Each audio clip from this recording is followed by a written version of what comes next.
Hi hello friends. இப்போ என்ன பார்க்க போகிறோம் அப்படின்னு வச்சுக்கோங்களேன், ஐபிஎல்லோட ஃபைனல் பார்க்க போகிறோம். என்ன நடந்துச்சு, கேகேஆர் வர்சஸ் இதில் ஒரு ட்விஸ்ட் இருக்குது, அதை லாஸ்ட்டில் சொல்கிறேன். KKR versus SRH match. So SRH batting எடுத்துகிட்டு ஸ்டார்டிங்லேருந்து அவங்க கேமுக்குள்ளேயே வரல. லாஸ்ட் வரைக்கும் ஏதோ ஒரு புல் பேக் ஒன்றுமே நடக்கலை. கடைசி வரையும் ஒன் சைடு மேட்சாக தான் போச்சு.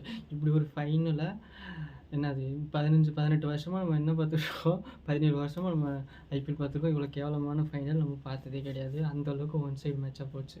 ஒரு சில பக்கத்து ஸ்கிரிப்டு இந்த மாதிரிலாம் பேசிகிட்டு இருக்கானுங்க. சரி, அது கடைசியில் வருவோம்.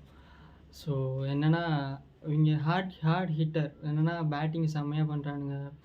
இவங்க தான் கப்பு அப்படின்னு என்ன 270 280 அப்படின்னு இது பண்ணும்போது சரி ஓகே ஃபைனல்லையும் நல்லா பண்ணுவாங்க அப்படின்னு பார்த்தா, இடையில ஒரு 6 ஓவருக்கு 125 அடிச்சிருந்தாங்க பார்த்தீங்களா. எஸ்ஆர்ஹெச் சன்ரைஸ் ஹைதராபாத்தில் ஒரு பிச்சில், ஹைவே பிச்சில். அதுக்கும் ஹைவே பிச்சுக்கும் இதுக்கும் இது கிரிக்கெட் பிச்சு, அது ஹைவே பிச். அதனால் அவங்க 6 ஓவருக்கு 125 ரன் ஈஸியாக அடிச்சிட்டானுங்க, ரெக்கார்ட் பண்ணிட்டானுங்க. ஐபிஎல் வரலாற்றுலையா இல்லை ஹிஸ்ட்ரியான்னு தெரில, கிரிக்கெட் ஹிஸ்ட்ரியா என்னன்னு தெரில, ரெக்கார்ட் பண்ணிட்டானுங்களா. சரி ஓகே, ஃபைனலில் எப்படியும் ஒரு 200 ரன் அடித்தா சரி ஓகே ஃபுல் பேக் பண்ணலாம் அப்படின்னு பார்த்தா, ஸ்டார்டிங்லேருந்து மேட்சுக்குள்ளேயே வரல. ஈஸியாக 18.3 ஓவரில் 113 ரன் தான். 6 ஓவரில் 125 அடித்தவங்க 20 ஓவருக்கு 120 ரன் கூட அடிக்க முடியல. அவ்வளோ கேவலமாக தோத்துட்டானுங்க. இவங்க 10 ஓவர்லேயே அசால்ட்டாக அடித்து முடிச்சு விட்டானுங்க. ஸ்கிரிப்ட் ஜெயிச்சு கேகேஆர் 3வது கப்பு அடிச்சிட்டானுங்க. சரி ஓகே அப்படின்னு பார்த்தா, இங்கே தான் ஒரு பெரிய ட்விஸ்ட் இருக்குது. எல்லாம் WPL பார்த்துருப்பீங்க, கிரிக்கெட். ராயல் சேலஞ்சர்ஸ் பெங்களூருக்கும் டிசிக்கும் ஃபைனல் நடந்துச்சு. அங்கே அந்த கதை இப்போ தான் ட்விஸ்ட் இருக்குது. அந்த கதைக்கு போவோம். அதில் ஆஸ்திரேலியா கேப்டன் யார்? டிசியோட கேப்டன் வந்து ஆஸ்திரேலியா டீம். அந்த இது இங்கிட்டு வந்து இந்தியா யார்? ஸ்மித் டீம் வந்தாங்க. சரி, அவர் அந்த பொண்ணு அவங்க டாஸை ஜெயிச்சு பேட்டிங் எடுத்திருப்பாங்க. இதில் எஸ்ஆர்ஹெச்லேயும் டாஸை ஜெயிச்சு பேட்டிங் எடுத்திருப்பான். கரெக்டாக 18.3 ஓவரில் 113 ரன் 10 விக்கெட்டு. இதே மாதிரி சன்ரைஸ்லேயும் 18 ஓவரில் 18.3 ஓவரில் 113 ரன் 10 விக்கெட். எக்ஸாக்டாக கரெக்டாக பால் கூட மாறாமல். இது ஸ்கிரிப்டாக கோஇன்சிடெண்ட்டாக என்னன்னே தெரியலை. அப்புறம் என்னென்னா 8 விக்கெட்டில் ஜெயிச்சிட்டானுங்க. இவங்களும் WPLல அவங்க டீமே 8 விக்கெட்டில் ஜெயிச்சிட்டானுங்க, இவங்களும் 8 விக்கெட்டில் ஜெயிச்சிட்டானுங்க. 10 ஓவரில் மேட்சை முடிச்சு விட்டானுங்க. அவ்வளோ ஸ்கிரிப்டாக இருந்தாலும் ஒரு முன்ன பின்ன வரும்ல, எப்படி எக்ஸாக்டாக பாலு அதெல்லாம் வரும் என்னன்னு தெரியல. கோஇன்சிடெண்ட்டாக இல்லை ஸ்கிரிப்டாக என்னென்னு. ஆக்சுவலாக ஐபிஎல் ஸ்கிரிப்ட் தான். நம்மளை நல்லா ஏமாத்துறானுங்க, நல்லா கொள்ளையடிக்கிறானு. அவ்வளோ ஆடு போட்டு இது பண்ணி நம்ம காசை நம்மளை உறிஞ்சி நல்லா பண்ணுறானுங்க. நல்லா என்னென்னா ஐபிஎல் ஆரம்பிக்கிறதுக்கு 3ஆம் மாதம் ஆரம்பிக்குதுன்னு வச்சுக்கோங்களேன். ஸ்டார்டிங்லேருந்து ஐபிஎல் என்னென்னா ஜனவரி 1ஆந்தேதியிலேருந்து ஆட் போடுறானுங்க. அவ்வளோ க்ரியேட் பண்ணி, அவ்வளோ கூஸ்பம்ஸாக என்ன சொல்லி எக்ஸைட்மெண்ட்டை க்ரியேட் பண்ணி அவ்வளோ இது பண்ணி நம்மளை கொள்ளையடிக்கிறானுங்க பயங்கரமாக. திருந்தவும் மாட்டானுங்க இவனுங்க. ஏதாவது அப்புறம் என்னென்னா இந்த மாதிரி நிறைய நடக்குது. இந்த சிஎஸ்கே, ஆர்சிபி, எம்ஐ என்னென்னா எவனாவது ஒருத்தன் அவன் டீமில் இப்போ சிஎஸ்கேல ஒருத்தன் அவுட் ஆகிட்டேன்னு வச்சுக்கோங்க, டக் அவுட் ஆனானா அவன் இன்ஸ்டாகிராமில் போயிட்டு கமெண்ட் பண்ணுறது, ஏதாவது கெட்ட விதத்தில் திட்டுறது, அப்யூஸ் பண்ணுறது, அந்த மாதிரி பண்ணுறானுங்க. இல்லைன்னா இப்போ ஆர்சிபியில் விராட் கோலி ஒருத்தன் கேட்ச் பிடிச்சிட்டான், அதேமாதிரி டேரன் மிச்சல் கேட்ச் பிடிச்சிட்டான் அப்படின்னு வச்சுக்கோங்க. அவன் இதில் இன்ஸ்டாகிராமில் டக்குன்னு ஓடிது. அவன் கேட்ச் பிடிச்ச அந்த 5 செகண்டு 10 செகண்ட்லேயே பார்த்தோன்னா அந்த கமெண்டில் போனால் கெட்ட வார்த்தையிலே திட்டிருப்பாங்க. சூட்டியா மிச்சில் அப்படின்னு. இப்படி இல்லை, எல்லா டீம்லேயும் இருக்கானுங்க. எம்ஐலேயும் இருக்கானுங்க, சிஎஸ்கே, ஆர்சிபி எல்லாத்துலேயும் இப்படி இருக்காங்க. 10ல் 2-3 பேர் இப்படி தான் இருக்காங்க.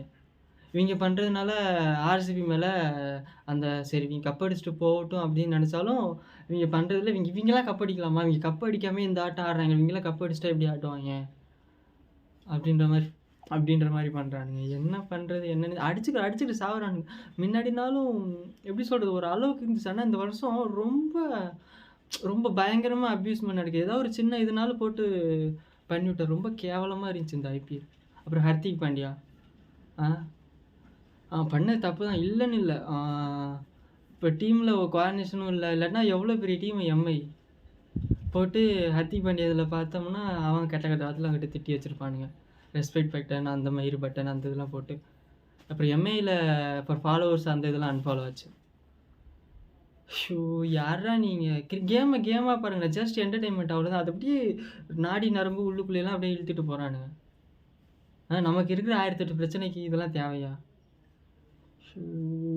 இப்போ இப்போ என்னன்னா, இப்போ ஹர்திக் பாண்டியாவுக்கு என்னது இந்த டிவைஸ் ரூமர் இதெல்லாம் நடந்துச்சுல்ல. இந்த இந்த பொண்ணு 70% ப்ராப்பர்ட்டி இது பண்ணிட்டா, டிவோர்ஸ் ஆயிடுச்சு. அந்த மாரி ரூமரா இல்ல அது உண்மையா என்னன்னு தெரியல. அது இன்னும் கன்ஃபார்ம் ஆகல.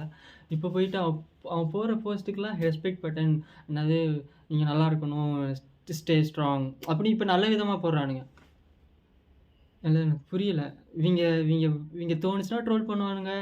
ஆ நெனச்சா இவிங்க எப்படின்னா நெனச்சா தூக்கி வைப்பானுங்க. தூக்கி மேல ராஜா இதில வைப்பானுங்க. புடிக்கலன்னா டக்குனு கீழ அப்படியே அமுக்கி வச்சுருவானுங்க. என்ன என்ன கதைன்னே தெரியல. இப்படிலாம் இருந்தா எப்படி? இப்போ வேர்ல்டு கப் வேற. அது வேற பார்க்கணும். என்ன பண்ண போறாங்க என்னன்னு வேற தெரியல. டீமே ஸ்குவாடே சரியில்ல. அவன எடுத்துருக்கலாம், இவன எடுத்துருக்கலாம்ன்னு சொல்றானுங்க. டேய் 15 பேர் தான்டா மொத்தமா எடுக்க முடியும். ஒரு ஒரு ஒரு ஐபிஎல் கிட் மாரி பேசாதீங்க. ஒரு என்ன சொல்றது?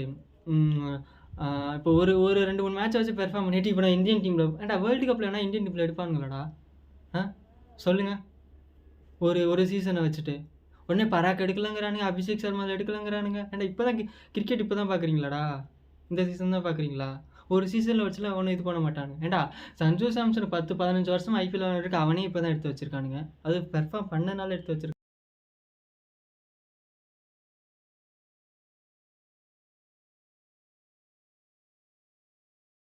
சீசன வச்சுட்டு எல்லாத்தையும் இந்தியன் டீம்ல எடுக்க முடியாது. அது என்ன சும்மா ஐபிஎல் நினைச்சிருக்கீங்களா? போற வரலாம் எடுத்துட்டு இருக்கா? அது இந்தியன் டீமு. International team. அத சும்மாலாம் போற வரலாம் எடுத்துட்டு இருக்க முடியாது. புரியுதுங்களா? ஆ. ஸோ 2, 3 சீசன் அவன் பெர்ஃபார்ம் பண்ணா தான் அதுவும் அது பாலிடிக்ஸ்லாம் தாண்டி அவன் வரணும். அதெல்லாம் ரொம்ப கஷ்டம். அவன எடுக்கலன்னா இவன எடுக்கலங்கிறீங்க. அப்புறம் இவன எடுக்கலன்னா அவன எடுக்கலங்கிறீங்க. இப்ப என்னதான் பண்றது?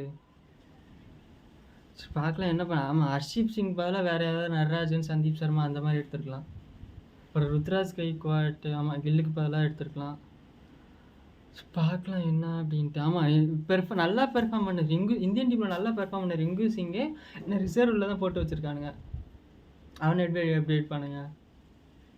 சரி பார்க்கலாம் என்ன நடக்குது என்னன்ட்டு. எப்படியும் இந்தியன் டீம் இந்த தடவை கப்பு எடுக்கிறது டவுட்டு தான். இவங்க எல்லாம் இங்கிலாந்து, ஆஸ்திரேலியாலாம் பயங்கரமாக இருக்கானுங்க பவுலிங் பேட்டிங்லாம். நம்ம கொஞ்சம் டவுட்டு தான். பார்ப்போம் என்ன நடக்குது என்னன்ட்டு. பாய் மறக்காமல் சப்ஸ்கிரைப் பண்ணிடுங்க. ஏதாவது ஓவராக பேசியிருந்தா சாரி.